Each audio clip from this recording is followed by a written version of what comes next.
हो कि चला गया चांद कहाँ, अरे आसमां को छोड़ के ढूंढे रहे हैं सितारे, दिल गया होके। एक अगर इतने सितारों में एक तारा अगर गुम हो जाए तो लोग ढूंढते हैं ना कि हमारा वो सितारा कहाँ चला गया जो रोज चमकता था। लेकिन इतने सितारों में कौन ढूंढेगा कि चला गया चांद कहाँ, अरे आसमां को छोड़ के ढूंढे रहे हैं सितारे, दिल गया रोके।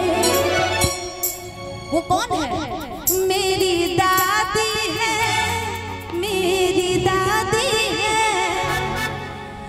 मेरी दादी है, मेरी दादी है। और कि कुछ गाइल कुछ जाए बात को गौर से समझिएगा कि कुछ चला गया, कुछ जाने वाला है और कुछ जाए वाला बा। हकीकत हम लोग कि मुट्ठी बांध के लोग आते हैं, हाथ पसार के चले जाते हैं कि कुछ गाइल